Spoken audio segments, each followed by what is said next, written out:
नमस्ते गुरुजी, आपके चरणों में सादर प्रणाम और आई हुई सभी संगत को भी प्यार भरा नमस्ते।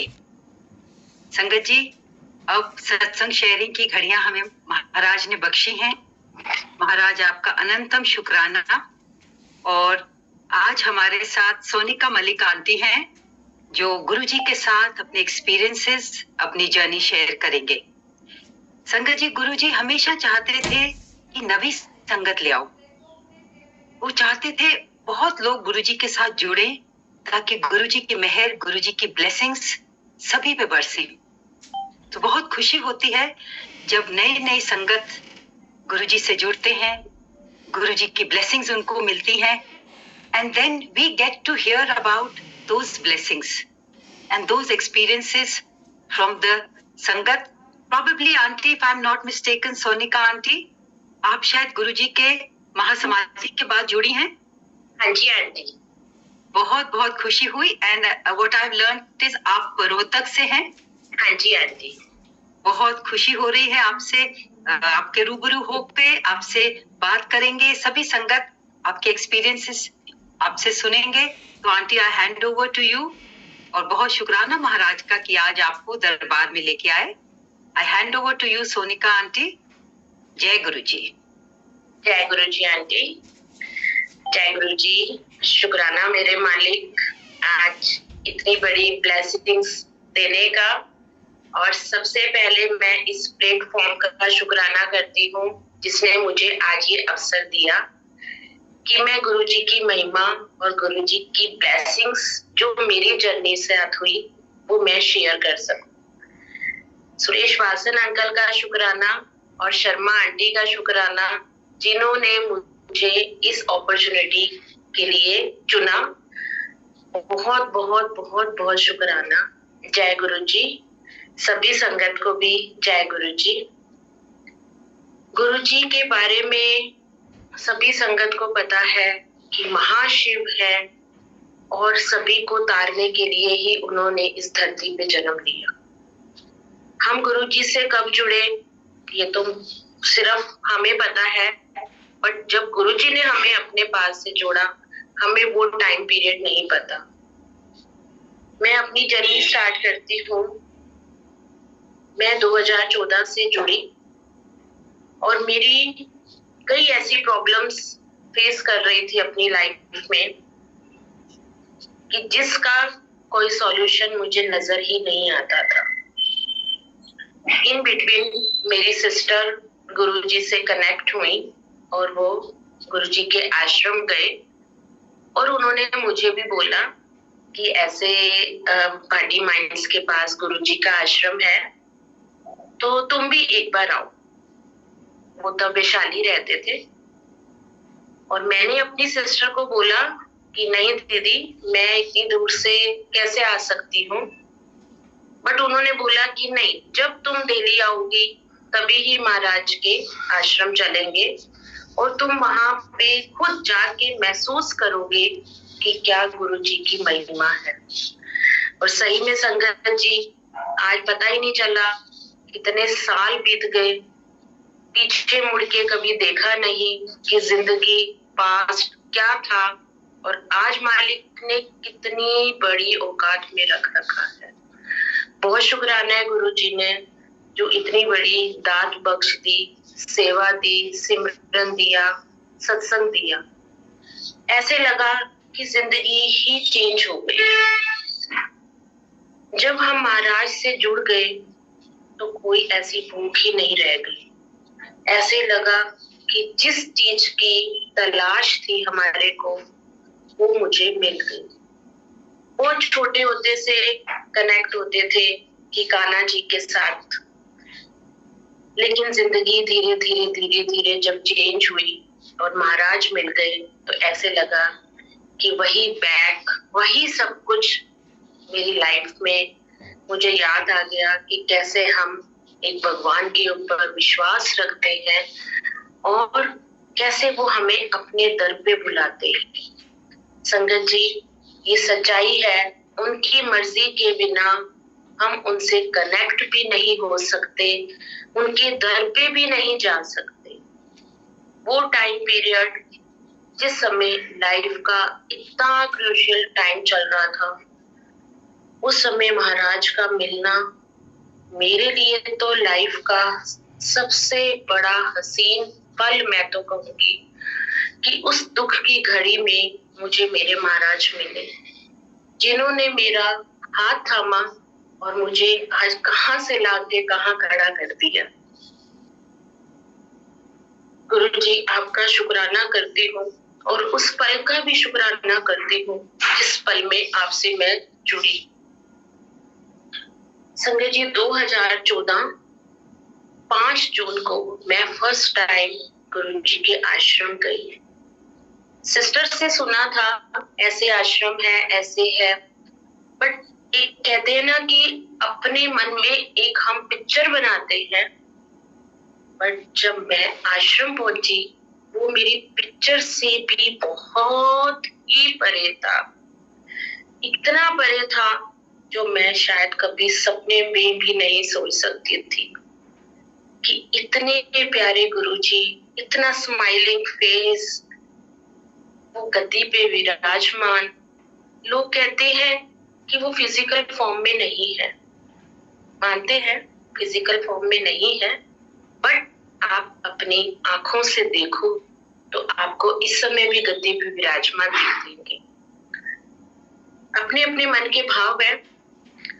संगत जी, जब मैं 5 जून को गई और मेरी कई हेल्थ इश्यूज चल रही थी, जो मैं इतने टाइम से सफर कर रही थी, और इतनी मेडिसिन्स मैंने खा ली कि मुझे आराम नहीं आता था। कोई डॉक्टर ने ऐसा छोड़ा था जहां से लगे कि यहाँ पे आराम आ जाएगा। और जब मेरी सिस्टर ने मुझे बताया तो उन्होंने मेरे को एक जनरली बताया कि तुम आओ और यहाँ पे एक बार मंदिर आओ। मैं अपने घर से गई और एक बात और मैं बोलती हूँ कि जिस दिन मैंने जाना था, एक रात पहले मुझे एक ड्रीम आया कि ड्रीम में मेरे को मतलब मैंने कुछ ऐसा देखा कि जैसे मैं अपना सब गोल्ड जो है मैं वो सारा का सारा सोल्ड आउट कर रही हूँ। बट मुझे ऐसा कुछ, मैंने कोई लिंक नहीं किया किसी चीज के लिए, ना मैंने अपने हस्बैंड को बताया, ना अपनी सिस्टर को बताया। बस वो माइंड में रही बात मेरे कि पता नहीं इतने अच्छे दर पे मैं सुबह जाने वाली हूँ और मेरे को गुरुजी ने क्या दिखाया। लेकिन वो बात मैंने अपने मन में ही रखी, मैंने किसी से शेयर नहीं की। जब मैं मंदिर पहुंची अपनी सिस्टर के साथ, तो जैसे मैंने एंटर रखा बाहर मेन गेट पे, पहले तो मुझे देखते ही अलग तरीके की वाइब्स मुझे होने लगी। ऐसे लगा कि जिस चीज को मैं ढूंढ रही थी इतने सालों से, मालिक वो आज आपने मुझे बख्श दी है। इतनी संगत जी सोच अपनी सब चेंज हो जाती है जब आप मालिक से कनेक्ट हो जाते हैं। बट गई कि ठीक है, आई हूँ, पता नहीं क्या है क्या नहीं है, मुझे कुछ नहीं पता था कैसे एंटर है, क्या पहले गणेश जी का है फिर आगे समाधि है। ऐसी कोई सिस्टर से मेरी बात ही नहीं हुई थी। बस उसने बोला था कि बस एंटर करो, जैसे जैसे संगत चलती जाएगी तुम साथ साथ चलोगे और सब तुम्हें पता चल जाएगा। ओके। जब मंदिर पहुंची तो गुड वाइब्स मिली, इतनी पॉजिटिविटी मिली। एंटर करने से पहले ही मैंने गुरुजी को बोला कि हे मालिक, इतनी बड़ा मंदिर आपका है, इतनी दुनिया आती है, इतने लोगों के सत्संग होते हैं, अपने एक्सपीरियंस है, तो मैं आपसे एक ही चीज मांगूंगी और वो है बस मुझे शांति देना। मैंने कुछ नहीं मांगा संगत जी, सिर्फ मैंने शांति मांगी और मैं मंदिर में एंटर कर गई। धीरे धीरे आगे बढ़ती गई। जब मेन हॉल आया, सीढ़ियां चढ़ने लगी, इतनी फ्रेगनेंस मुझे आने लगी और मुझे लगा आसपास इतने फूल हैं, ग्रीनरी थी, या हो सकता है इतने लोग हैं उन्होंने परफ्यूम लगाया होगा। लेकिन फ्रेग्रेंस भी बहुत अलग तरीके की थी। बट मैं अंदर गई, आंखें बंद करके जैसे हॉल में पहुंची और मैंने ओपन की जब आईज, तो मैंने महाराज के दर्शन किए। इतना सुंदर भव्य मंदिर, महाराज का सिंहासन, ऐसे लग रहा था महाराज खुद बैठे हुए हैं वहां पर, और माथा टेका। और उस समय तो संगत को अंदर बिठाते भी थे, तो मैं अंदर भी बैठी और मन ही मन बस गुरु जी को बोल रही हूँ कि आपकी बहुत सुनली महिमा, मेरे हेल्थ इश्यूज भी हैं, वो भी ठीक करना, बट सबसे पहले मुझे सिर्फ से सिर्फ शांति देना, मुझे और कुछ नहीं चाहिए। और मैंने वहां पे प्रसाद खाया और हम लोग घर आ गए। मेरे सिस्टर और उनकी फैमिली ने पूछा कि आपको कैसा लगा? बहुत अच्छा लगा, बहुत शांति है यहाँ पे, क्या स्वर्ग जैसा बना हुआ है, क्या वहाँ के डिसिप्लिन है, वहाँ के रूल्स रेगुलेशंस है, बहुत मुझे अच्छा लगा। मैं घर आ गई। अब मेरे को वापसी आना था 2 डेज में ही, और मन हो रहा था कि महाराज के पास तो दोबारा जाना होगा। कहते हैं ना, जब एक किसी चीज पे आप अट्रैक्ट होते हैं तो आपका मन करता है कि आप वो बार बार करें। बस आई और फैमिली में ही बात वही करती रही सिस्टर से, और वो भी गुरुजी के बारे में ही सारा बात करती रही मेरे से। महाराज से अंदर ही अंदर पूछती रही कि आने से पहले आपने पता नहीं मुझे क्या दिखाया था, जिसको शायद मैं सोचती बहुत गहराई से तो मैं आपके दर पे ना आती, या मैं अपनी फैमिली में बताती तो वो ना आने देते मुझे। लेकिन महाराज ने बुलाया। ऐसे ही मैंने संडे को वापसी आना था रोहतक, तो मन था कि एक बार दोबारा मंदिर होके तो मैं रोहतक जाऊंगी, क्योंकि मेरे घर के इतने सर्कमस्टांसेस ऐसे थे कि मैं बहुत जल्दी आउट ऑफ स्टेशन नहीं जा सकती थी। लगा कि वो अब तो नेक्स्ट ईयर आऊंगी, बच्चों की हॉलीडेज होंगी तो ही आ पाऊंगी और तो महाराज के दर्शन होंगे। लेकिन महाराज को पता था, कहते हैं ना, मंगो मत मानो। और वाकई में सिर्फ गुरु संगत जी, गुरु जी से मांगो मत, आप मानोगे तो आपको मांगने की जरूरत ही नहीं है। वो इतना दे देते हैं, इतना दे देते हैं कि हमारी झोली में ही नहीं समा सकता। इतनी अपरंपार उनकी कृपा है, इतनी मेहरे है, इतना रहम है उनका, इतना बख्शते हैं कि महाराज हमें भी नहीं पता होता कि कितनी ब्लेसिंग्स हम आपसे ले चुके होते हैं। मैंने अपनी सिस्टर को बोला कि मुझे संडे वापसी जाना है, पीछे मेरे घर में बहुत प्रॉब्लम्स हैं। तो कहने लगी चलो ठीक है, चले जाओ। जब मैं सुबह उठी तो मेरे छोटे बेटे को लूज मोशन हो गए। ये भी देखो महाराज की मर्जी। कहते हैं ना कि महाराज खुद खेल खेलते हैं। महाराज ने मेरे साथ भी ऐसा ही खेल खेला कि छोटे बेटे को लूज मोशन करा दिए, और इतने लूज मोशन हो गए कि मैं सोच भी नहीं सकती थी कि मैं ट्रैवलिंग करके आ सकती हूँ। उसको मेडिसिन दी, हस्बैंड से बात करी घर में कि मैं आज तो नहीं आ सकती, तो कल ही आ पाऊंगी। और मेरी सिस्टर ने बोला कि कल हम तुझे खुद मंदिर दर्शन करके ना वहीं से डायरेक्ट तेरे को छोड़ देंगे रोहतक।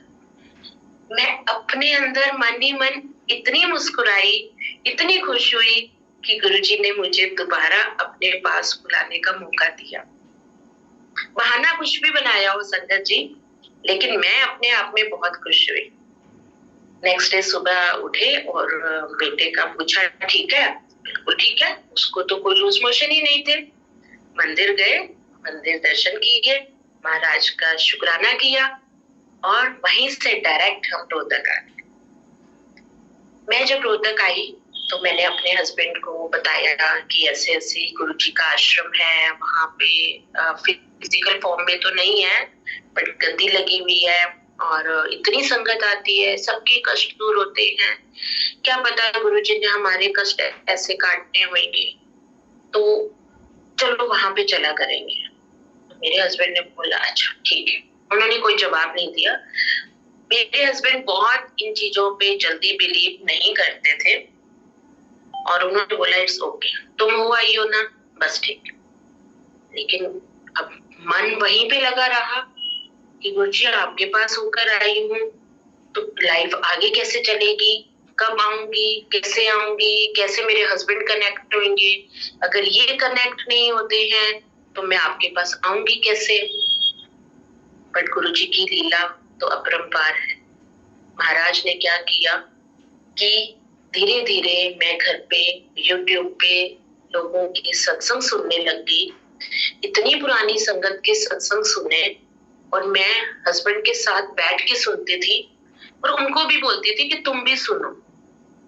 वो 15-20 मिनट सुनते थे और फिर उठ के चले जाते थे। मन ही मन लगता था कि कैसे कब सुनेंगे ये पूरे और कब ये कनेक्ट होंगे। लेकिन गुरुजी को पता था गुरुजी ने कैसे कनेक्ट करना था। लेकिन मैंने एक चेंज जरूर देखा उस 10-15 डेज में ही, जब मैं गुरुजी के पास से होकर आई, कि कुछ लाइफ में चेंज सा होता जा रहा था। ऐसे होता जा रहा था कि अगर कोई भी प्रॉब्लम आ रही है तो मुझे कोई फर्क नहीं पड़ रहा था, ठीक है आ रही है इट्स ओके। नहीं तो पहले क्या होता था कि इतनी टेंशन हो जाती थी कि अब ये कैसे होगा, ये कैसे होगा। पर गुरुजी के दर पे जाने के बाद वो सब टेंशन ही दूर हो गई। धीरे धीरे धीरे कनेक्ट होते गए और मैंने गुरुजी को बोला कि मेरे को तो फिर दोबारा मंदिर आना है। मेरी तो और लालसा बढ़ने लगी, मुझे गुरुजी के मंदिर जाना। गुरुजी ने इतनी जल्दी सुन लिया कि गुरु पूर्णिमा का दिन आया और मेरी नेबर में एक अंकल आंटी रहते हैं। वो गुरुजी के फिजिकल फॉर्म से कनेक्ट थे, मंदिर जाते थे और मैं भी उनसे मिले हुए कम से कम 8-10 साल हो गए थे। बट उनकी कभी भी मेरे से गुरुजी के बारे में बात नहीं हुई। तो मैं उनको एक जनरली बता रही थी कि ऐसे मैं दिल्ली गई थी और वहां पे गुरुजी का आश्रम है। तो वो आंटी बोले कि मैं तो तेरे को कब से कहना ही चाह रही थी कि वहां चल एक बार और चल वो था क्या कहते हैं गुरु पूर्णिमा थी तो चल चले। मैंने तो सोचा कि वाह गुरुजी अभी तो महीना ही हुआ है मुझे आए हुए और आपने तो इतनी जल्दी बुला लिया। मैंने अपने हस्बैंड से पूछा कि मैं चली जाऊं, मैंने रात को वापसी आ ही जाना है, टैक्सी करके जाना है और वापसी आ जाएंगे रात को। उन्होंने मना भी नहीं किया, कहते चली जाओ। मैंने अपने बच्चों को लिया साथ और अंकल आंटी और ड्राइवर, हम चले गए। वहां पे मेरे को मेरी सिस्टर भी मिली और वो भी देख के हैरान कि तुम कहाँ से आ गई। जब मैं फर्स्ट टाइम गुरुजी के पास गई थी तो मेरे छोटे बेटे को मेरी सिस्टर ने एक बहुत छोटा सा लॉकेट दिया था, बहुत प्यारा सा। गुरुजी का इतना स्माइलिंग फेस था और मैंने सिस्टर को बोला कि तू छोटे को दे रही है और बड़े को नहीं दे रही तो ये गलत बात है। तो कहती मेरे पास एक ही है, जब नेक्स्ट होएगा मैं तुम्हें दे दूंगी। मुझे लगा कि चलो ठीक है जब ब्लेसिंग्स मिलनी होगी। लेकिन हम गुरु पूर्णिमा पे गए और हम वहां हॉल के अंदर बैठे हुए थे। उस समय सब संगत बैठी हुई थी, कोई संगत आ नहीं रही थी और मेरे बड़े बेटे के हाथ में कोई, मुझे नहीं पता उसको नहीं पता, वैसा ही सुंदर इतना प्यारा गुरुजी का स्वरूप और लॉकेट प्रसाद उसके हाथ में रख के चला गया। और मैं उसने जैसे आईज ओपन करी बोला कि मम्मा देखो किसी ने मुझे गुरुजी का स्वरूप दिया, ये लॉकेट प्रसाद दिया है। और मैं इतनी खुश हुई, मैंने कहा वाह गुरुजी इतनी जल्दी सुनते हो आप। और संगत को सबको पता है कि जब बड़े फंक्शंस होते हैं मंदिर में तो ऐसी ब्लेसिंग्स वहां पे नहीं डिस्ट्रीब्यूट की जाती हैं। बट मेरे बेटे को वहां पे मैं नहीं जानती महाराज किस रूप में आए, कैसे उसको ब्लेस किया। मैं तो बस शुक्राना ही करती रही कि गुरुजी शुक्राना, आपने उसको उसकी ब्लेसिंग्स दी जो मैं सोच रही थी और आपने पूरी कर दी। धीरे धीरे करते जिंदगी आगे बढ़ती गई। मैं वापसी आई, मैंने अपने हस्बैंड को बोला कि तुम भी चलो मंदिर। कहते अच्छा चलेंगे चलेंगे। बट उनको गुरुजी के सत्संग सुनाती थी मैं बहुत यूट्यूब पर, हम दोनों इकट्ठे सुनते थे। बट मुझे नहीं पता कि उनको विश्वास हो रहा था या नहीं हो रहा था। लेकिन मन में एक ही सोचती रहती थी कि महाराज मेरे को मेरे हस्बैंड का साथ देना, मैं कब तक एक दूसरे का साथ लेती रहूंगी। क्योंकि गुरुजी ने भी बोला हुआ है कि मियाँ बीबी इकट्ठे ही आया करो। तो गुरुजी को बोला गुरुजी इनको जोड़ो, गुरुजी इनको जोड़ो, आप इनको अपने पास बुलाओ, इनके अंदर ऐसा भाव डालो कि आपके दर पे आए। धीरे धीरे लाइफ बदलती गई, इतनी पॉजिटिविटी आती गई। एक दिन मुझे ऐसी, मैं गुरुजी के बैठी हुई सत्संग सुन रही थी, किसी का सत्संग सुन रही थी, तो वो बता रहे थे कि गुरुजी आधे हमारे जो कर्म है वो सपने में काट देती है। वो कितने ऐसे होती हैं लाइफ में, वो सपने में आके बहुत चीजें काट देती। मुझे अपना सपना याद आ गया उस दिन कि मुझे महाराज ने क्या दिखाया था। तो मैंने गुरुजी का तब भी थैंक्स किया कि हो सकता है आपने कोई मेरे ऐसे कर्म काटे, कोई नेगेटिविटीज थी जो आपने मेरे यहाँ से खत्म कर दी। फिर मैंने मेरा बर्थडे आया और मैंने अपने हस्बैंड को बोला कि आज बर्थडे वाले दिन एक चीज मांगू आपसे। कहते हैं बोलो। मैंने कहा मुझे आज गुरुजी के आश्रम ले चलो। कहते हैं ठीक है। फर्स्ट टाइम मेरे हस्बैंड मेरे बर्थडे वाले दिन गुरुजी के आश्रम गए और मैं गुरुजी का शुक्राना करती थी। और वहां पे जाते ही एक वहां पे भजन चला कि बिन भागा सत्संग ना लगे। तो मैं गुरुजी का तब भी बोला, मैं कहा गुरुजी मैं तो साल बाद सोच रही थी कि आपके पास आऊंगी। कहते ना एक लड़की माँ बाप के घर जाने के लिए इतनी उतावली रहती है जितने हम आज गुरुजी के दर पे जाने के लिए रहते हैं। आज के टाइम भी कोई कहते कि चलो मंदिर चले, हम फट तैयार हो जाते हैं कि चलो चलो चलो मंदिर चलते हैं। तो महाराज ने ऐसे ही मुझे भी दात बख्शी, पता ही नहीं चला कि कैसे जाते गए, कनेक्ट हो गए। महाराज ने अपनी मेहरे बरसानी शुरू कर दी।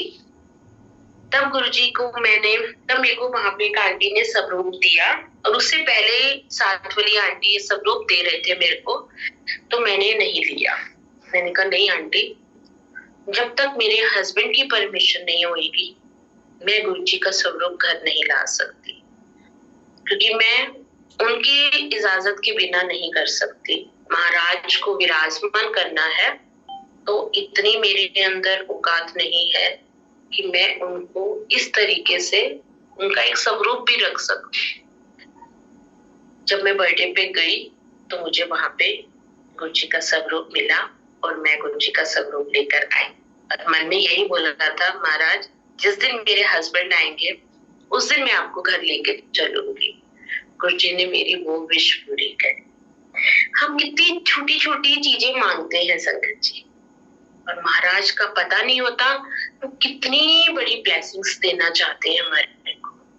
हम इतनी छोटी छोटी ब्लेसिंग्स में इतने खुश हो जाते हैं कि हमें लगता है कि हमें तो बस दुनिया की सब चीजें मिल गई है, पूरी जन्नत हमें मिल गई है।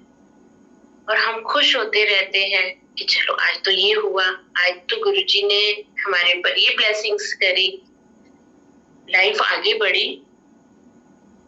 और मेरे ब्रदर इन लॉ, मेरे जेठ, वो अनमैरिड थे, उनकी प्रॉब्लम्स थी कई और वो बेड पे थे। वो अचानक से बीमार हो गए। इन बिटवीन मेरे को मेरी सिस्टर बोलती थी कि बस तू घर में ना सारा दिन मंत्र जाप चलाया कर, शब्द वाणी चलाया कर, बस और कुछ नहीं करना तुमने। तो मैं मंत्र जाप चलाती रही, शब्द वाणी भी चलाती रही, और वो सुनते थे, बट उनको इरिटेशन होती थी कि क्या इतना ऊंचा ऊंचा सा चला रखा है और इसको बंद कर दो। तो हम बिल्कुल कम वॉल्यूम पे कर देते थे, बट उसकी पॉजिटिव वाइब से भी मेरे जेठ जो है बहुत जल्दी रिकवर हो गए। मंत्र जाप में संगत जी इतनी बड़ी ताकत है, इतनी बड़ी ताकत है, जो मैंने अपनी लाइफ में खुद महसूस किया। हम लोग फिर गए 31 दिसंबर को गुरु जी के आश्रम की, आज बड़ा वहां पे फंक्शन होता है तो चलते हैं। मेरे हस्बैंड बोले कि रात को वापसी आना होगा, क्योंकि अकेला नहीं छोड़ सकते थे, पीछे father in law, mother in law, brother in law थे। तो मेड को बिठा कर गए कि हम लेट नाइट वापसी आ जाएंगे और जब तक तुम बैठ सकती हो बैठना, अदरवाइज तुम चली जाना।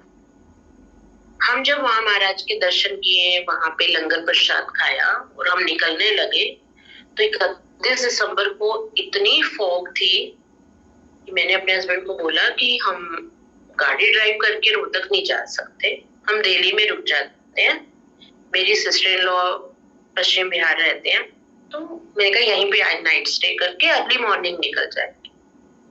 बट मेरे हस्बैंड को लग रहा था कि नहीं, हमने वापसी जरूर जाना है। और मेरी मेड भी थी, वो 10:30-11 बजे चली गई वापस कि मैं अब तो जा रही हूँ, आप लोग आ जाना। बट हम लोग नहीं आ पाए, बहुत फॉग थी, गाड़ी ड्राइव करनी मुश्किल हो रही थी। बट मैं गुरुजी से प्रेयर करती रही कि गुरुजी पीछे मेरे परिवार की रक्षा करना, कोई ऐसी घड़ी मत दिखाना कि हमें ऐसा लगे कि हम तो आपके दर पे आए थे और पीछे कुछ मिस हैपनिंग हो गई हो। रात 2 बज गए, मेरी सिस्टर इन लॉ भी गुरुजी पे फेथ रखती थी और उन्हीं से हम बातें करते रहे और वो भी कहने लगी तू चिंता ना कर, गुरुजी बैठे हैं ना, अपने आप संभाल लेंगे अगर कुछ होगा तो। घर पे कोई फोन नहीं था कि हम लोग फोन करके पूछ सके हालचाल कि सब ठीक तो है। पता नहीं कब सो गए और हम 6 बजे उठे और हम 7:30 बजे एग्जैक्ट हम घर पे थे। जैसे हमने लॉक खोला और लॉक खोलते ही मेरी मदर इन लॉ की इतनी जोर से आवाज आई कि उन्होंने इनको आवाज मारी मेरे हस्बैंड को और बोला कि जल्दी आओ कि भैया को कोई प्रॉब्लम हो गई। उनको फिट्स पड़ते थे। बस गुरुजी का शुक्राना किया कि आज अगर 2 मिनट भी लेट हो जाते, वो दरवाजा खोलने तक ही उनकी जो गुरुजी ने संभाल के रखा हुआ था उनको सारी रात, वो तो गुरुजी ही जानते हैं। गुरुजी ने मुझे एहसास भी दिखाया, दिलवाया कि देख मैं तेरे घर नूं किवें बचा के रखा होया सी। संगत जी वाकई में गुरुजी पे विश्वास रखो, पूरा उन पे सरेंडर कर दो तो वो सब सुनते हैं। अभी मैं एक सत्संग पे गई हुई थी तो वहां पे एक शब्द चल रहा था, चिंता मत करो। गुरुजी से बैठे कहने लगे गुरुजी चिंता तो नहीं होती हमारे को, क्योंकि अब आपकी रजा में रहना भी आ गया है, इंसान है फिर भी कहीं ना कहीं कोई ना कोई मन में बातें आती हैं। और गुरुजी ने इतना अच्छा जवाब दिया कि चिंता मत करो। वाकई में जब गुरुजी पे छोड़ देते हैं तो हमें चिंता करनी ही नहीं है। जो टाइम उन्होंने हर चीज को करने का रखा है होना तभी ही है। हमारे हाथ पैर इतने मारने से कुछ नहीं होना। गुरुजी जानते हैं कि कब इसको कब कैसे कहाँ देना है, वो मालिक को पता है। हम घर पे आए और फटाफट भैया को देखा और उनको फिट पड़ चुका था और फटाफट उनको हम हॉस्पिटल ले गए, एडमिट करवाया और 1 मंथ वो एडमिट रहे और उनकी कंडीशन बहुत ही क्रूशियल हो चुकी थी। पर गुरुजी का शुक्राना भी कर रही थी और सब बार बार मन में एक ही आ रहा था कि महाराज का जल प्रसाद है। महाराज का जल प्रसाद भी दिया, उनको वो छुट्टी करा के घर भी ले आए और वो बिल्कुल ही बेड रिडन हो गए कि वो उठ के वॉशरूम तक नहीं जा सकते थे, खुद खा पी नहीं सकते थे, सब कुछ खुद टोटली हमें करना पड़ता था। इतनी टाइम में गुरुजी ने इतनी शांति दे दी कि जिस चीज के लिए हम बहुत ही ऐसा सोचते थे कि ये कैसे करेंगे, बट मालिक ने बहुत हिम्मत दी, इतनी हिम्मत दे दी कि हमें पता ही नहीं चला कि महाराज ने कैसे प्रॉब्लम सॉल्व कर दी।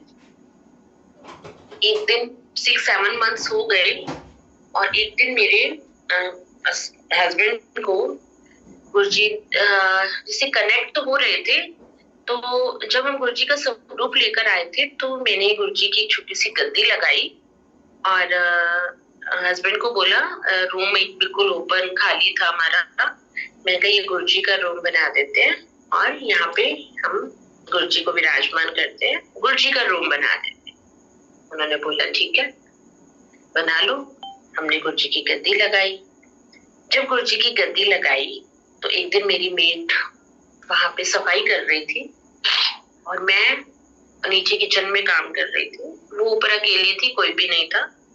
सफाई करके वो जैसे नीचे आने लगी तो उसको लगा कि मैं चलो लाइट ऑफ करती जाऊं। जब वो लाइट ऑफ करने आई कमरे की तो उसने देखा कि पैरों के बिल्कुल निशान बने हुए थे कि जो जब हम चलते हैं एक पैर आगे दूसरा फिर पीछे, एक पैर आगे पीछे, बिल्कुल ऐसे ही पूरे हॉल में ऐसा ही स्टेप्स बने हुए थे। वो बहुत जोर से चिल्लाई कि भाभी ऊपर कौन आया था अभी? ऊपर तो कोई कोई था ही नहीं घर में, तो कौन आएगा? हस्बैंड नीचे थे, मैं नीचे थी और तो घर में कोई बड़ा आदमी था ही नहीं। तो कहती है नहीं कोई तो ऊपर आया है। कहती है अच्छा ऊपर आओ। मैं ऊपर भागकर आई और मैंने अपने हस्बैंड को भी आवाज मारी कि तुम जल्दी से एक बार ऊपर आओ। वो नहा रहे थे, नहा के जैसे बाहर आए और ऊपर आए, हमने देखा कि बिल्कुल गुरुजी का कहते हैं ना कि इतना बड़ा पैर था, बिल्कुल इतने ऐसे बड़े पैरों के निशान थे।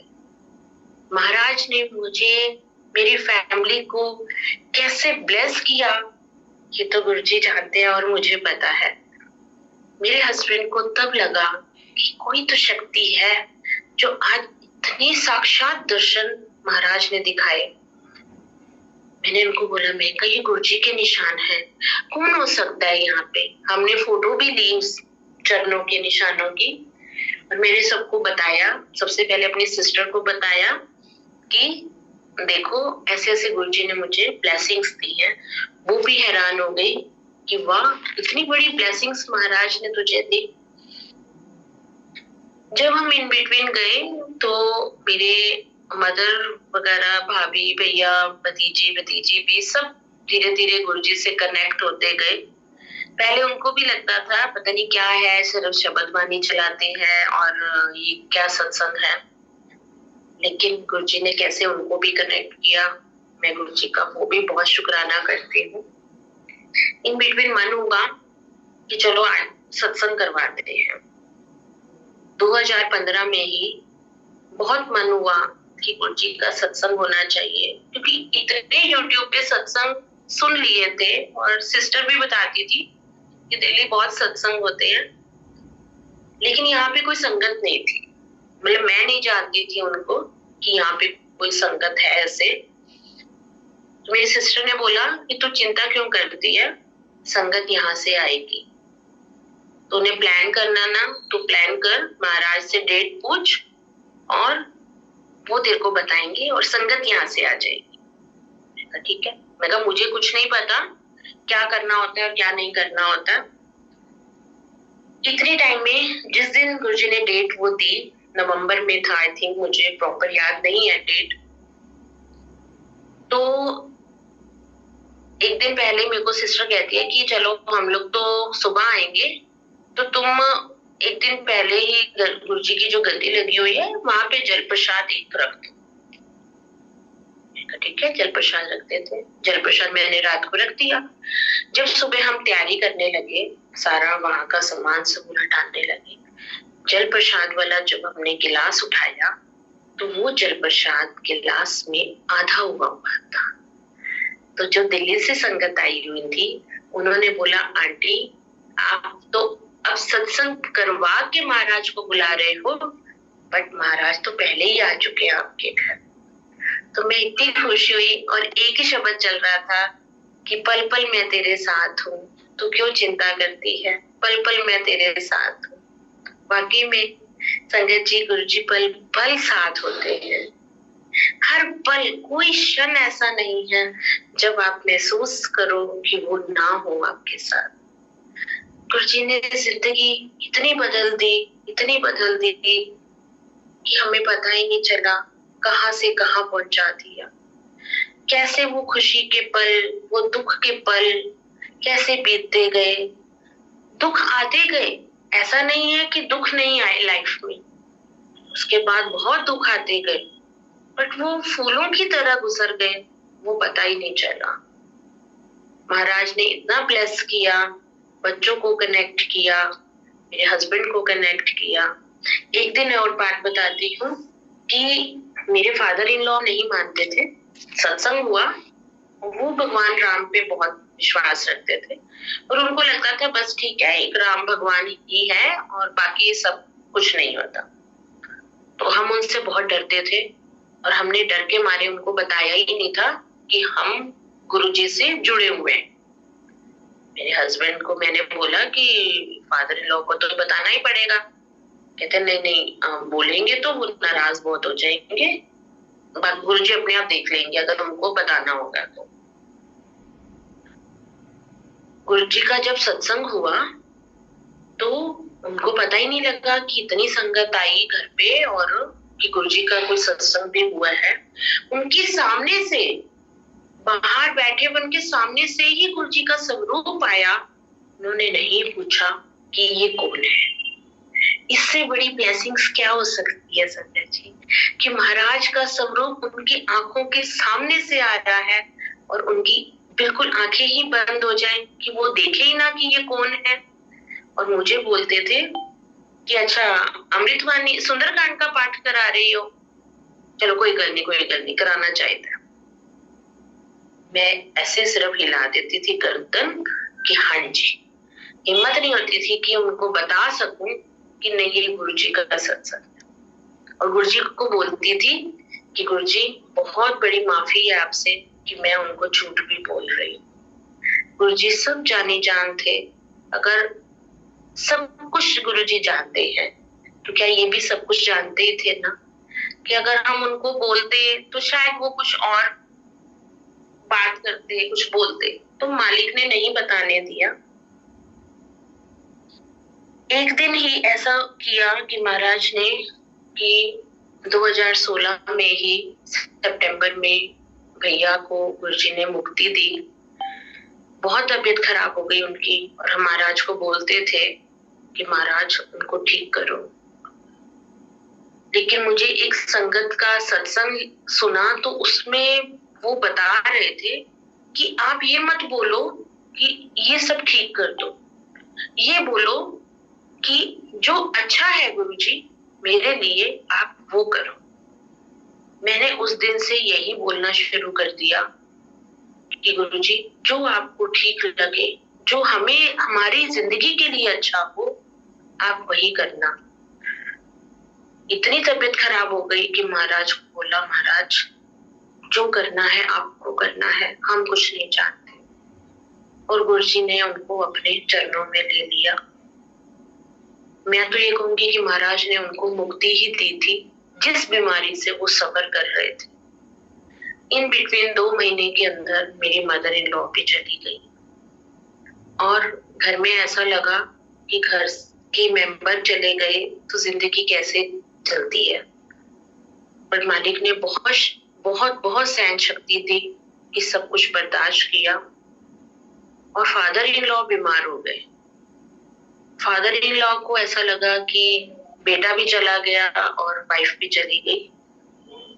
उसके बाद यहाँ पे हमें पता चला कि गुरुजी के सत्संग होते हैं 2016 में। हम उस ग्रुप से कनेक्ट हुए, तभी वो ग्रुप अभी नया बना था, कुछ 3-4 फैमिलीज थी वो सत्संग यहाँ पे करने का हमें पता चला कि कर रही हैं, तो हम वहां से कनेक्ट हुए और महाराज ने सत्संग की दात भी बख्श दी। जब सत्संग की दात बख्शी तो मन में एक सवाल सा आया कि गुरुजी सेवा भी लेनी है, सेवा करने का भी मन है। महाराज ने सेवा भी बख्शी, लेकिन उस सेवा पे जाने के लिए बहुत बड़ी प्रॉब्लम्स आती थी, जो पता नहीं गुरुजी कैसे कर देते थे। कहते छोटे बच्चे को भी लाना होता है ना, तो उसको लॉलीपॉप दे दो तो कोई टॉफी दे दो तो वो बड़ी जल्दी मिल जाता है। तो महाराज को बस बोलती रही और महाराज मुझे कहते रहे कि तू जा, चल तू जा, तू सेवा पे जा, मैं आप पे कर लाऊंगा, मैं आप पे देख लाऊंगा, तू चिंता ना कर, तू जा। वाकई में संगत जी ऐसा ही होता गया कि सेवा करते करते पता ही नहीं चला जो इतनी प्रॉब्लम से हम फेस कर रहे थे वो प्रॉब्लम हमारी कहाँ पे खत्म हो गई। एक दिन ऐसे मेरे फादर इन लॉ को जैसे बड़े हो जाते हैं, इज 98 ईयर्स, 2019 में वो भी चले गए थे। तो 2017 की शायद बात है, घर पे सत्संग था और हमने उनको बोला कि आज घर पे सत्संग है, तो कहते हैं अच्छा ठीक है, कुछ नहीं बोले। नहीं तो वो सुबह सुबह 5 बजे उठते थे और बाहर आके बैठ जाते थे और फिर सारा दिन बैठे रहना, थोड़ी देर अंदर जाना, फिर रात को अंदर जाना। अब मन में इतना लगे कि अगर ये सारा दिन बाहर बैठे रहे तो इतनी संगत आएगी, सत्संग रखा हुआ है तो ये तो कुछ ना कुछ बोलेंगे। महाराज ने क्या किया, उनको टेम्परेचर करा दिया, उनको बुखार हो गया और वो उस दिन बेड से उठ भी नहीं सके। वो सुबह उनको टेम्परेचर हुआ और रात तक रहा, नेक्स्ट डे मॉर्निंग उनको कोई भी फीवर नहीं था, बिल्कुल वो फाइन थे, उनको कोई प्रॉब्लम ही नहीं थी कि उनको कोई उठने में कोई प्रॉब्लम हो रही हो या सुबह 5 बजे उठे अगले दिन और बाहर आके बैठे। ये महाराज की लीला कि वो कैसे बहुत अच्छे से काम कैसे करवा देते हैं, हमें पता भी नहीं चलता। महाराज को एक दिन ऐसे गुरुजी को करते करते जिंदगी कैसे पॉजिटिव वाइब्स आ गई, मेरे हस्बैंड भी बहुत बहुत फेथ करने लग गए और वो एवरी मंडे गुरुजी के आश्रम जाने लगे। यहाँ से बसेस जाती थी तो वो उस बस में जाते थे, एवरी मंडे जाते थे और मुझे कभी लगा नहीं कि हाँ भी मेरे को भी जाना चाहिए, तो मैं कभी नहीं गई।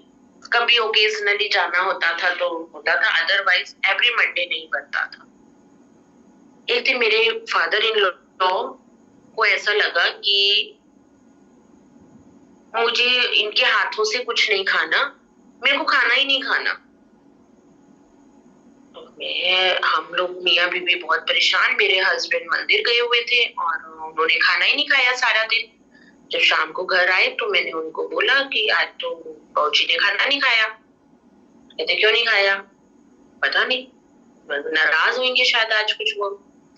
जब उनको पूछा कि खाना क्यों नहीं खा रहे, बस नहीं खाना, बस नहीं खाना। एक दिन नहीं खाया, कोई बात नहीं। दूसरा दिन बीत गया, उन्होंने तो भी खाना नहीं खाया। तीसरा दिन बीत गया, उन्होंने तो भी खाना नहीं खाया। हमें बहुत टेंशन हो गई कि आखिर वो खाना क्यों नहीं खा रहे, क्या कारण है। और थोड़े स्ट्रिक्ट थे मेरे फादर इन लॉ, तो हमने अपनी सिस्टर इन लॉ को बुलाया कि भाई एक बार आप आओ और पूछो भी खाना क्यों नहीं खा रहे, क्या बात है, कोई नाराजगी है या कोई बात है। मेरी सिस्टर इन लॉ आई और उन्होंने कमरा बंद कर दिया और वो अपनी बेटी से बात कर रहे थे और मुझे बाहर आके सिस्टर इन लॉ मुझे बोलती है कि एक बार इधर आओ। का बोलो? कहती है कि जब तुम खाना देने जाती हो ना तो बाबूजी बोल रहे हैं कि बहू के साथ पीछे एक बहुत लंबा सा आदमी होता है, काले रंग के कपड़े पहने हुए और गंजा सा होता है, वो जब सामने आता है ना तो मैं खाना नहीं खा सकता। और वो भी समझ गई क्योंकि वो भी गुरुजी से कनेक्ट थी और वो भी कहने लगी, सोनिका गुरुजी साक्षात तेरे साथ होते हैं, तो क्यों टेंशन लेती है। और मैं अपनी सिस्टर को उस समय बोलती थी कि दीदी बाबूजी खाना नहीं खाते हैं मेरे फादर इन लॉ, तो वो मुझे कहती थी कि तू ना गुरुजी को बोल के जाया कर कि गुरुजी चलो नाल चलो तुसी ते चल के तुसी आप खिलाओ नानू। संगत जी वाकई में ऐसा होता था। मुझे गुरुजी ने एहसास दिलवाया कि मैं तेरे नाल हाँ, और उनको बुलवाया, उनको दिखाया कि महाराज है यहाँ। तो मैं तो गुरुजी का शुक्राना ही करती रही कि वाह गुरुजी, कनेक्ट हम है, हम आप पे इतना विश्वास रखते हैं और उनको तो पता ही नहीं है कि आप कौन हो, लेकिन गुरुजी ने उनको भी ब्लेस किया, उस आत्मा को भी ब्लेस किया गुरुजी ने अपने दर्शन देके, जिस आत्मा ने कभी गुरुजी को देखा नहीं था, कभी पता नहीं था कि कौन है गुरुजी। 2019 में मेरे फादर इन लॉ भी चले गए और कोविड आ गया। हम कोविड में सत्संग घर पे करते थे एवरी थर्सडे एंड संडे। तो कोविड में तो सबको पता था घर में ही रहना है, कहीं बाहर नहीं जाना, कुछ नहीं करना, और ऐसे लगता था हर टाइम बस महाराज से कनेक्ट रहे, उनका सत्संग करें ताकि ये बीमारी बहुत जल्दी से खत्म हो जाए। तो हम एवरी थर्सडे और संडे सत्संग करते थे। हम 4 ही बंद घर के फैमिली मेंबर्स, मेरे हस्बैंड तो मेरे दोनों बच्चे और मैं। एक दिन ही मैं ऐसे सत्संग करके ऊपर अपनी बालकनी में खड़ी हुई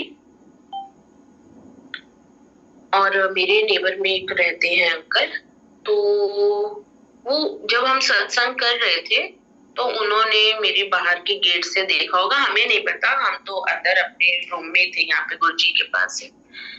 उन्होंने देखा कि दूर से उनको दिखा कि स्टेयर्स के ऊपर कोई येलो चोले में ऊपर कोई जा रहा है, लंबा सा कोई है और येलो चोले में वो सीढ़ियां चढ़ के ऊपर जा रहा है।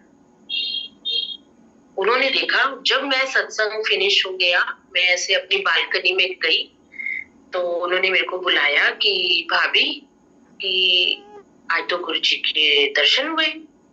गुरुजी के दर्शन मैंने मन में सोचा चलो मैं सत्संग करके आ रही हूँ तो शायद तभी मेरे को बोल रहे होंगे कि आज तो गुरुजी के दर्शन। मैंने कहा हाँ, सत्संग कंप्लीट हो गया, अच्छा लगता है महाराज के पास इतना कनेक्ट होना, मेडिटेशन में बैठना।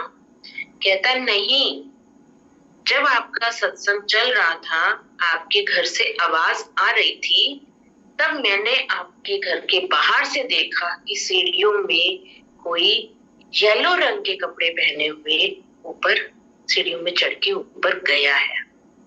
गुरुजी ने एहसास दिलवाया कि देख मैं तेरे घर हाँ। गुरुजी ने हर घड़ी एहसास दिलवाया संगत जी कि वो हमारे साथ ही है। कोई पल ऐसा नहीं बीता जब हमें ना लगा हो कि महाराज नहीं है। कितनी प्रॉब्लम्स आई, इन बिटवीन भी हेल्थ इश्यूज आए, वेल्थ इश्यूज भी आए, बहुत प्रॉब्लम्स आती गई, बट गुरुजी ने कैसे सॉल्व करी तो गुरुजी जानते हैं। ऐसे ही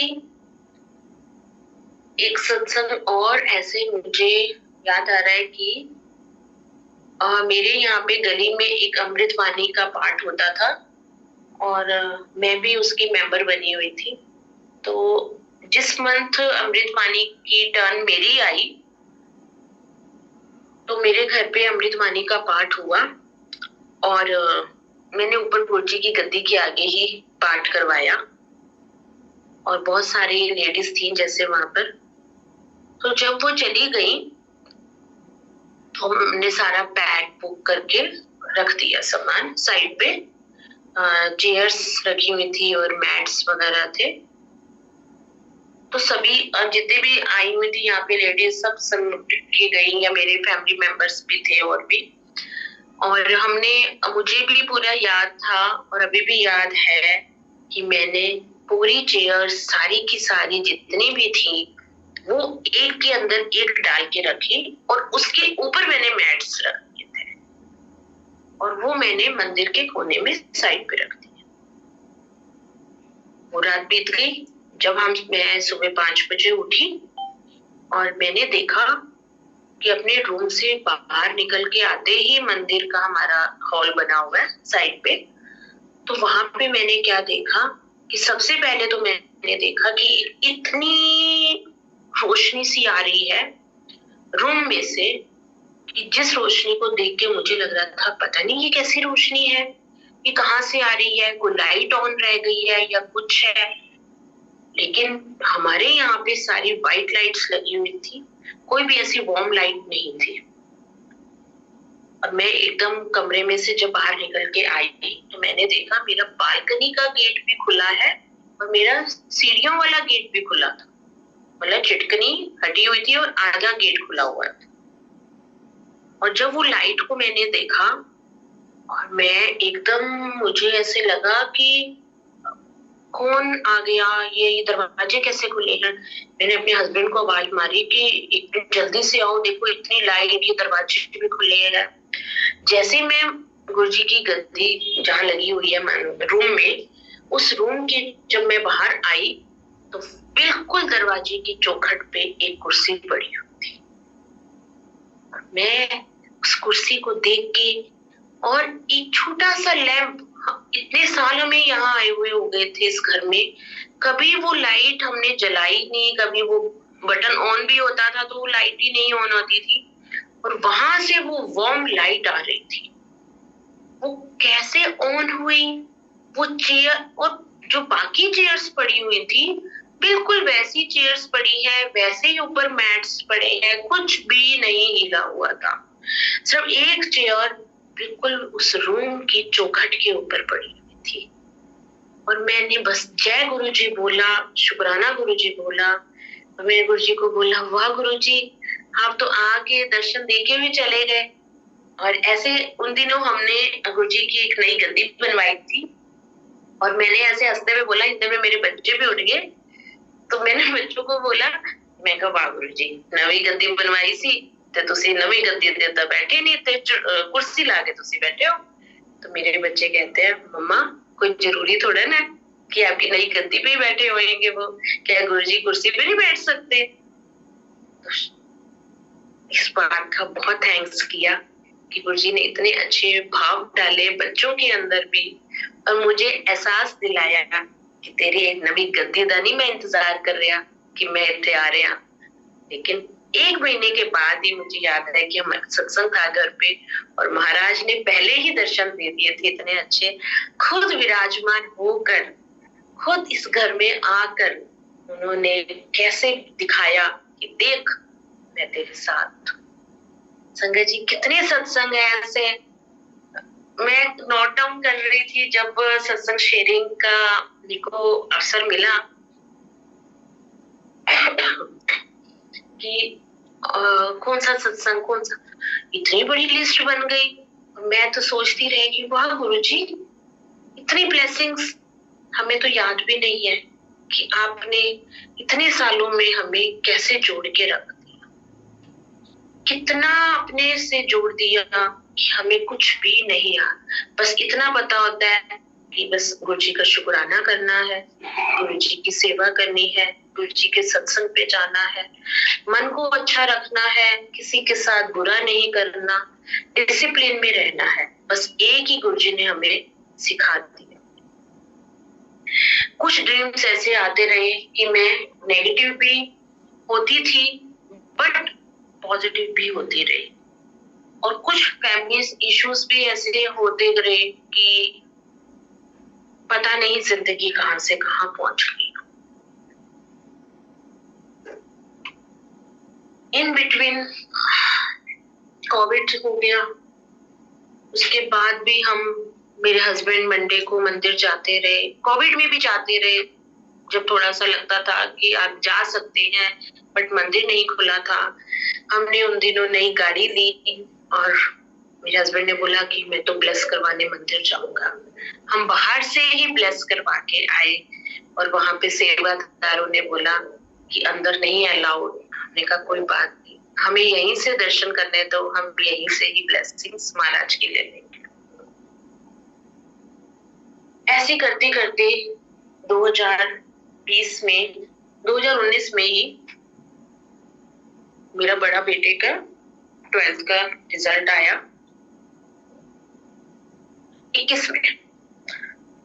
तो उसने नीट की तैयारी की हुई थी, उसने एमबीबीएस में एडमिशन लेना था और गुरुजी को बोलती थी कि गुरुजी कभी बच्चे दूर तो कहीं नहीं है, कैसे रहूंगी इनके बिना, और इतनी दूर एडमिशन नहीं कराना कि जहां से मुझे लगे कि हम भाग के जा नहीं सकते। बट महाराज की मर्जी तो महाराज की है, उनको पता है किसको कैसे कहाँ क्या देना है। मेरे बच्चे ने बहुत अच्छे नंबर लिए और उसका कर्नाटका में एडमिशन हो गया। जब मैं मेरे हस्बैंड और मैं उसका कर्नाटका में एडमिशन कराने गए मैंगलोर में, तो उसको बोला हमने कि तुम एसी वाला रूम ले लो, फॉर्म फिल करना था।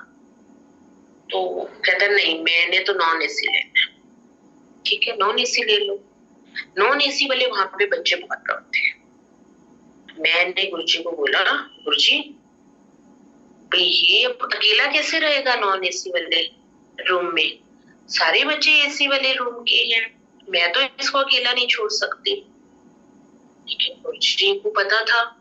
मैंने हस्बैंड को बोला कि बच्चा तो चलो बोल रहा था मैं नॉन एसी लूंगा मैं, लेकिन हम तो उसको फोर्स कर सकते थे ना।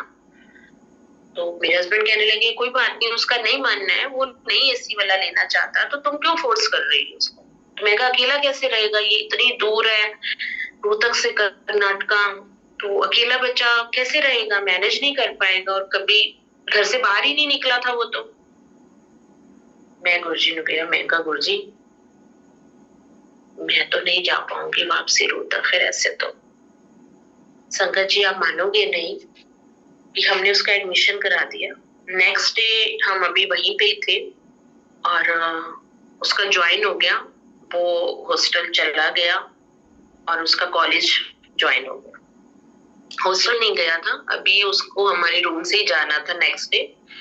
पर सारी रात मेरे को नींद नहीं आई और मैं महाराज से प्रार्थना करते रही कि महाराज मुझे नहीं पता, या तो बेटे को एसी वाला रूम दिलवाओ या नॉन एसी में कोई इसका पार्टनर दिलवाओ, ऐसे करे बिना तो मैं यहाँ से जाऊंगी भी नहीं। गुरुजी बहुत जल्दी सुनते हैं, इतनी जल्दी उन्होंने सुन ली। और उठते मैंने हस्बैंड को बोला कि मुझे नहीं पता, आप सीधा हेड ऑफिस चलो और वहां पे एक हम एप्लीकेशन डाल देते हैं कि इसको एसी वाला रूम दे दो। कहने लगे ठीक है। बेटा कॉलेज चला गया, मैं और मेरे हस्बैंड हेड ऑफिस चले गए। वहां हमने एक एप्लीकेशन अभी लिख रहे थे, तो उन्होंने बोला कि ये सारा प्रोसीजर करने में आपने कल ही तो फॉर्म फिल किया है, अब अलॉट हो चुके हैं, तो 3 मंथ्स लग जाएंगे। 3 मंथ्स तो आपके बेटे को नॉन एसी में ही रहना पड़ेगा और अभी कोई नॉन एसी का पार्टनर नहीं है। मैं वहां पे इतनी जिद में अड़ गई, अपने हस्बैंड से लड़ने भी लग गई कि तुमने भी नहीं बोला, और वो उसकी बात नहीं सुननी थी हमने। और मैं अपने हस्बैंड से बात कर रही थी कि मुझे नहीं पता, उसको आपने दूसरा रूम दिलवा के हम तो जाएंगे। इतनी देर में एक और बेटे के कोई पेरेंट आए हुए थे, तो उसके फादर हमारी बातें शायद सुन रहे थे और वो मेरे से आके बोलते हैं कि मैम एक बात पूछूं।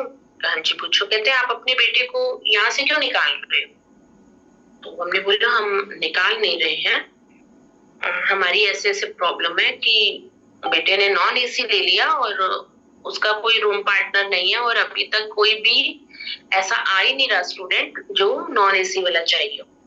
तो उसने जैसे हमें बोला और कहते हैं कि हमें भी नॉन एसी वाला ही रूम चाहिए, अगर आपको प्रॉब्लम ना हो तो क्या मैं अपने बेटे का आपके बेटे के साथ रूम शेयर करवा सकता हूँ।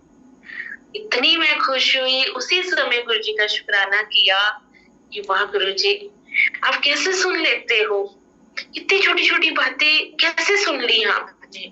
और हम इतने उतावले हो जाते हैं, ये नहीं करते हैं गुरुजी, गुरुजी वो नहीं करते हैं। गुरुजी को पता है उन्होंने कैसे कब देना है, हमें ही पेशेंस रखनी पड़ती है। और गुरुजी ने संगत जी बहुत पेशेंस रखना सिखाया, इतना पेशेंस रखना सिखा दिया कि जिंदगी में अब अच्छा हो बुरा हो, बस ऐसा ही लगता है कि जो हुक्म मेरे मालिक वो हमारे सर मत है। गुरुजी भी बोलते हैं या तो शुक्राना कर ले या शिकायत कर ले। संजय जी, एक सत्संग मैंने भी सुना था कि हमें शिकायत नहीं करनी चाहिए महाराज से। जब हम महाराज से जुड़ गए हैं, जब हमने उनको पूरा सरेंडर कर दिया है, तो मन में कभी शिकायत नहीं रह सकती। कोई दुख भी आ रहा है तो भी थैंक्स, कोई सुख है तो भी थैंक्स, क्योंकि वो दुख भी हमारे भले के लिए ही आता है। हमें बहुत कुछ जिंदगी में सिखा के जाता है कि जिंदगी को चलाने के लिए इस राह पे चलना आसान नहीं है। उन्होंने मुझे तो इतनी पेशेंस दिला दी, और ऐसा नहीं है कि आज मेरे अंदर पेशेंस नहीं है भी और नहीं भी है। कभी कभी हम भी हो जाते हैं, लाइफ है, कभी ऊपर नीचे आता ही रहता है, लेकिन अगले ही पल गुरुजी इतनी अच्छी सोच डाल देते हैं कि नहीं, ऐसा नहीं सोचना, पॉजिटिव सोचना है, पॉजिटिव में ही रहना है। जितना पॉजिटिव वाइब्स आती जाएंगी उतने ही हम गुरुजी से कनेक्ट होते रहते हैं। गुरुजी बोलते ना, मन मैला तो सारा कुछ मैला। तो वही बात है संगत जी, मन में मैल नहीं रखनी। जब मन में मैल नहीं होगी ना, तो आप कभी किसी का बुरा कर भी नहीं सकते हो। आपकी आत्मा भी नहीं कहेगी कि आप किसी का बुरा करने जाओ। जाने अनजाने में भी कभी नहीं हो सकता। गुरुजी से इतने कनेक्ट रहो, इतने कनेक्ट रहो, उनसे बातें करो, उनसे प्यार करो। कई लोग बोलते हैं भगवान से तो डर लगता है। नहीं, भगवान से डर नहीं लगता, भगवान से तो हमें प्यार करना चाहिए। भगवान बहुत बहुत बहुत प्यार करते हैं। भगवान तो, गुरु महाराज तो महाशिव हैं, जिन्होंने हर एक इंसान को धरती पे जब जन्म लिया, हर एक इंसान को उन्होंने धार दिया। आज आप कितने भी लोगों से मिल लो जो गुरुजी से जुड़े हैं, सबके पास सत्संग है। कोई नई संगत, पुरानी संगत नहीं है। आज पुरानी संगत के जब हम सुनते हैं सत्संग, तो वो भी यही बोलते हैं, हमारे से ज्यादा तो आज नई संगत जुड़ी हुई है जो गुरुजी पे इतना विश्वास रखती है, और गुरुजी उनको ब्लेस कर रहे हैं। एक छोटे बेटे का सत्संग सुनाती हूँ। छोटे बेटे का नाम कान्हा है, और अभी लास्ट ईयर उसका एक्सीडेंट हो गया था। बहुत स्पीड पे चला रहा होगा वो एक्टिवा, हमें नहीं पता। वो ट्यूशन गया हुआ था, और बिल्कुल अपोजिट साइड से एक और एक्टिवा आई और उसको वो हिट कर दी। जिस तरीके से संगत जी उसकी एक्टिवा डैमेज हो गई थी, या सामने वाले को भी, उसकी भी एक्टिवा डैमेज हो गई थी, उस हिसाब से ऐसे लग रहा था कि दोनों ही इंसानों को बहुत जोर से लगी। वो हिट हुआ और वो वहां पे गिर गया, और जैसे ये स्पीड पे था और ये उसकी एक्टिवा इधर रॉन्ग साइड से, तो वो एक्टिवा से ऊपर जाके परे गिरा। हमें इस चीज का नहीं पता चला। जब उसकी कॉल आई, उसके फादर भाग के गए और उन्होंने बोला कि तुम अपने फ्रेंड के साथ घर जाओ और मैं उनको ले जाता हूँ, जो दूसरे पर्सन था। घर आया और घर पे उसका पैर इतना स्वेल हो गया था, और उसको हम फटाफट हॉस्पिटल लेके, और वहां जाके पता लगा कि इसका फ्रैक्चर हो गया और प्लास्टर चढ़ गया 20-22 दिन। मैं गुरुजी को बोली, गुरुजी ऐसा दुख क्यों दिखा दिया आपने? ऐसी कौन सी गलती हो गई कि आपने बच्चे के साथ ऐसा दुख दिखा दिया? महाराज का एक ही मैसेज था, बहुत बड़ी बला हाई जिड़ी में टाल देती है। जिस समय मैंने बड़े रिलैक्स उसके 2 दिन बाद अपने बेटे से पूछा कि बेटा हुआ कैसे था, उसने जो कंडीशन बताई थी कि मेरे को ऐसे में था और अंकल का एक्टिवा आया और मेरी एक्टिवा से उनका लास्ट पोर्शन जो था हिट हुआ और मेरी एक्टिवा गिर गई और मैं उनकी एक्टिवा से भी परे जाके गिरा। संगत जी आप खुद सोचो, कोई उसने हेलमेट नहीं पहना हुआ था, एक बच्चा उछलकर अगर गिरा है परली साइड तो उसको कितनी चोटें आई होंगी। उसकी हेड इंजरी भी हो सकती थी, उसकी बाजू पे भी कुछ हो सकता था, लेकिन महाराज ने उसका पैर उस स्कूटर के साइलेंसर से सिर्फ टच कर दिया। एक्सक्यूज मी,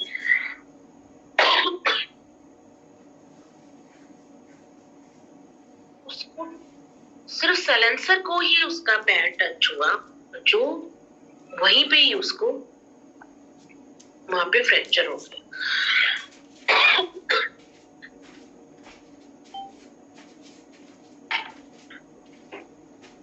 इतना गुरुजी का शुक्राना किया कि वह महाराज आज जिस तरीके से वो एक्सीडेंट था तो वो तो बहुत बड़ा नुकसान हो सकता था, बहुत चोटें उसको लग सकती थी, पर महाराज ने बहुत थोड़े में काटा। बहुत थैंक्स किया गुरुजी का, बहुत थैंक्स किया। ऐसे ही मेरी कमर में कई टाइम से दर्द सा रह रहा था और मेरे हस्बैंड हर मंडे जाते थे मंदिर। अच्छा, फिर उन्होंने अपनी यही गाड़ी से जाना स्टार्ट कर दिया घर से और संगत के साथ जाती थी। और मेरी इतनी कमर में दर्द होती थी कि झुकना उठना सब मेरे को प्रॉब्लम होती थी। तो एक दिन मेरे भांजे ने मुझे बोला कि मासी भी मूसा एवरी मंडे घर से ही मंदिर जाते हैं तो आप क्यों नहीं जाते? मैं कहा नहीं, ये तो सुबह निकल जाते हैं और शाम को आते हैं, सारा दिन लगता है, यहाँ से बहुत दूर पड़ता है। मैं कहा नहीं, सारा दिन लगता है, मेरे को बड़ी प्रॉब्लम होती है, पीछे सारा घर मैनेज करना होता है। तो उसने एक दिन बोला और मैंने भी उसको ऐसे बोल के बात को खत्म कर दिया। संगत जी आप मानोगे नहीं, नेक्स्ट मंडे आया और मैंने अपने हस्बैंड को बोला कि मैं भी चलूंगी मंदिर। कहते चलो। और वो मंडे से ही रेगुलर मंडे जाना गुरुजी के पास स्टार्ट हो गया। मुझे नहीं पता कि पीछे के घर कैसे मैनेज होता है, क्या होता है क्या नहीं होता, सब काम छोड़ के यूं भाग जाती हूँ कि महाराज के पास जाना है तो बस मुझे जाना ही जाना है। और वो कमर दर्द जो मुझे इतनी थी वो पता ही नहीं चला मेरे को मेरी कब कमर दर्द ठीक हो गई। महाराज ने अपने दर पे बुलाकर मुझे मेरी दवाई खिलवाई और वो दवाई ऐसा काम कर गई कि मैं महाराज के हर मंडे ही वहां पे जाने लग गई। एक दिन एक आंटी को कमर दर्द था और आंटी ने मेरे से पूछा कि सुनीता आंटी आपकी इतनी कमर दर्द थी, कौन से डॉक्टर को आपने दिखाया था और क्या दवाई ली आपने, कहाँ गए थे, क्या, जैसे वो पूछ रही थी मेरे से। और मेरे मुंह से बस एक ही निकला कि मैं तो बड़े मंदिर गई थी और बड़े मंदिर जाके मैं ठीक हो गई। वो कहती है आंटी बस मुझे मेरा जवाब मैनू मिल गया है, हुण होर कोई भी गल कहने की लोड़ नहीं हैगी, मैनू मेरा जवाब मिल गया। मुझे उस दिन एहसास हुआ कि मेरी कमर दर्द मुझे है ही नहीं। मुझे मतलब पता ही नहीं चला कि कमर दर्द में भी मैं इतना सफर भी करती रही और कब ठीक भी हो गई। ये महाराज के तरीके हैं अपने साथ जोड़ने के, हमें ब्लेस करने के, जो हमें पता भी नहीं होता कि वो कब हमें क्योर कर रहे होते हैं। मैं बाद में बैठी एक दिन सोचती रही, मैं कहा वाह गुरु जी, दर पे भी बुलाते रहे, प्रसाद भी खिलाते रहे और मेरी कमर दर्द भी ठीक करती। ऐसे है हमारे महाराज। और लोग बोलते हैं कि वहां पे क्या होता है, वहां पे तो कोई प्रवचन नहीं होता, वहां पे क्या एक लंगर खाने से ठीक हो जाते हैं। तो हम उनको बोलते थे कि हाँ बिल्कुल ऐसा होता है। मैं कहा जीती जाती मैं बैठी हूँ, मुझे इतनी पाइल्स की प्रॉब्लम रही बीच में 2-3 साल पहले, इतनी पेन था कि मैं बैठ नहीं सकती थी, मैं चल नहीं सकती थी, मैं खड़ी नहीं हो सकती थी, मैं सो नहीं सकती थी। मैं तड़पती थी कि बस अब मुझे पाइल्स की अगर पेन छिड़ गई तो मेरा वो पल बिताने बहुत मुश्किल। मैं डॉक्टर के पास गई, डॉक्टर ने मुझे कोई मेडिसिन लिख के दी और मैंने वो ली और थोड़ा दिन मुझे आराम आ गया। थोड़े दिन बाद फिर स्टार्ट हो गई। गुरुजी के पास जाते थे हम, गुरुजी का जल प्रसाद भी ले गई थी। तो एक दिन मेरे को मेरे नेबर्स में सभी कहने लग गए और फैमिली में भी बोलने लगे कि इसका ट्रीटमेंट ना एक ही है कि तुम ऑपरेट करा लो, उसके बाद नहीं होएगी। मैं बहुत डरती थी कि ऑपरेट तो मैंने नहीं कराना। मैं गुरुजी को बोला, कहते ना हम स्वार्थी हैं संगत जी, कोई प्रॉब्लम आती है ना फट अपने बाप के पास भाग जाते हैं, सबसे पहले अपने माँ बाप के पास जाते हैं कि हमें ये प्रॉब्लम है, हमें ये प्रॉब्लम। ऐसे ही हमारे गुरुजी, हमारे माँ बाप, भाई बहन, सब कुछ यही है, फट भाग के जाना और बोलना गुरुजी मैं तो ये तकलीफ हो रही है कि उनकी करिए नो कि मैं ठीक होना है, और डॉक्टर इंज कह रहे हैं, वो बाहर के बंदे इंज कह रहे हैं। मैं गुरुजी को बोलती थी, नहीं गुरुजी मैंने ऑपरेट नहीं कराना, मुझे नहीं पता। और संगत जी मेरी डॉक्टर जो थी वो कभी भी नहीं कहती थी कि तू ऑपरेट करा। जब मैं उसके पास जाती थी ना, वो पंजाबी में एक ही वर्ड बोलती थी, सोनिका ऑपरेट नहीं कराना तू, बस तेनू मैं सिर्फ एक ₹10 की मेडिसिन ने ट्यूब दे रही हूं ते बस तू ये लाना है ते तू ऑपरेट नहीं कराना। मैं इतनी तड़प रही होती थी, तब तो मन में ऐसा लगता था कि यार ऑपरेट करा लो और इसको बीमारी से हट जाओ, लेकिन गुरुजी नहीं चाहते थे। एक दिन मैं इतना रोई, मुझे इतना पेन। मैं गुरुजी की गद्दी के आगे आके बैठी अपने मंदिर में। मैं गुरुजी को कहा, गुरुजी अगर ऑपरेशन नहीं कराना ना तो मुझे बस अपना प्रसाद खिला के ही ठीक करोगे आप। आज मैंने सोच लिया है, मुझे नहीं पता, मैंने आपके प्रसाद से ही ठीक होना है, मैंने नहीं कराना ऑपरेशन, मुझे कोई मेडिसिन भी नहीं खाना। संगत जी आज मुझे 4-5 साल हो गए शायद इस बात को, आज मैं बिल्कुल ठीक हूँ। सिर्फ से सिर्फ एक विश्वास से वो प्रसाद खाया, वो चाय प्रसाद पिया, वो जल प्रसाद पिया, मंत्र जाप किया और महाराज ने मुझे बिल्कुल मेरी पाइल्स ठीक कर दी। आज कभी किसी समय लगती भी है, वो मेरी अपनी बेवकूफियों के कारण भी हो जाती है कि कहते हैं ना कुछ तो हम लोग भी गलतियां करते हैं जो भुगतान हमें भुगतने ही पड़ते हैं। और वो भुगतान भुगतते भुगतते कैसे गुरुजी हमारे कर्म भी काट रहे होते हैं, वो गुरुजी को पता है। गुरुजी बोलते थे कि मैं तुम्हारे कर्म 90% आप ही कट देना, हाँ 10% ਤੁਹਾਨੂੰ खुद भोगने पैंदे हैं। कि सच में संगत जी, गुरुजी सबसे पहले कहते थे अपना भांडा साफ करो। अपना भांडा साफ करने का मतलब ही यही है, अपने आप को आप पहले संवारो, अपने आप को सुधारो, अपने आप से एनालाइज करो कि आप क्या हो। आप पहले अपने आप को जब तक नहीं पहचानोगे, अपने अंदर की मैल नहीं निकालोगे, तब तक आप कुछ नहीं कर सकते। ऐसे करते करते गुरुजी ने इतनी घर से नेगेटिविटीज निकलवा दी। जब सत्संग होना, कभी गुरुजी ने घर की टैंकीज जो होती है पानी की वो साफ करवानी, कभी सीवरेज साफ करवा देने, कभी व्हाइट वॉश करवा देने, कभी कुछ। पता नहीं कौन कौन से गुरुजी ने नेगेटिविटीज घर से निकाली।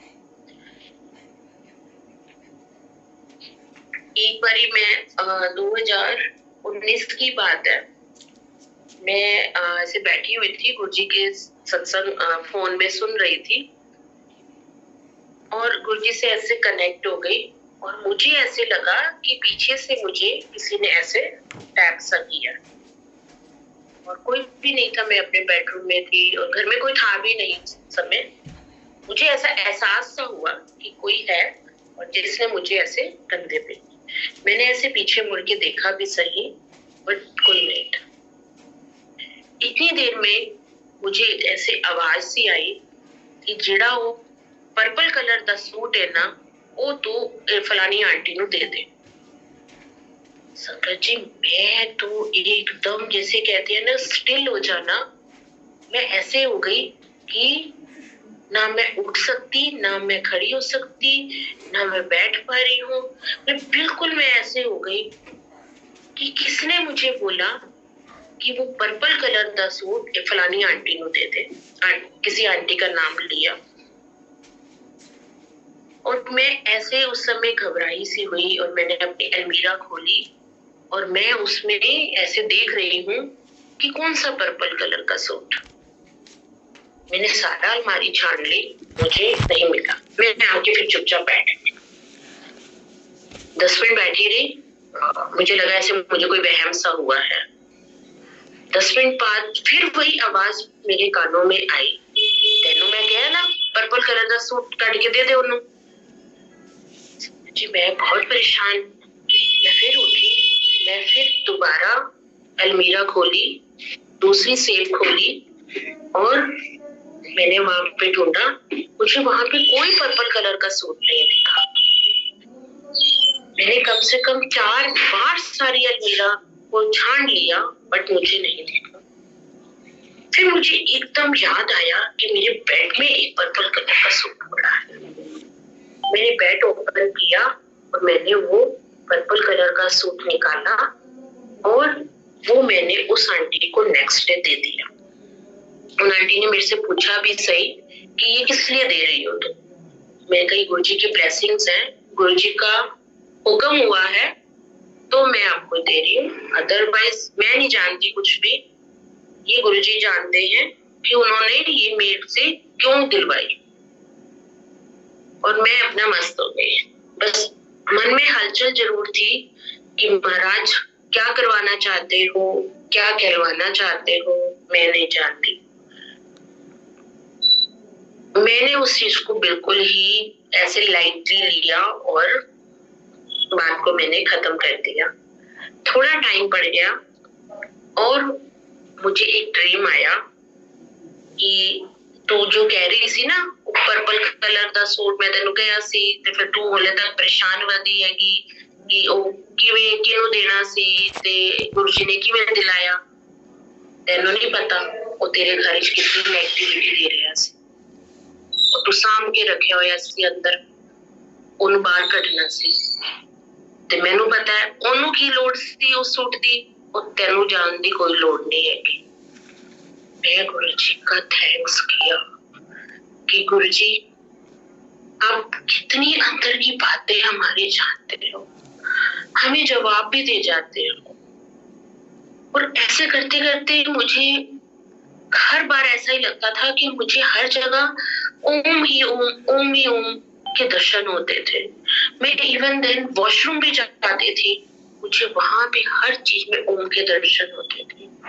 खाना बनाती थी वहां ओम के दर्शन, कपड़ों में तो ओम के दर्शन, गद्दी के पास बैठे हूँ तो ओम के दर्शन।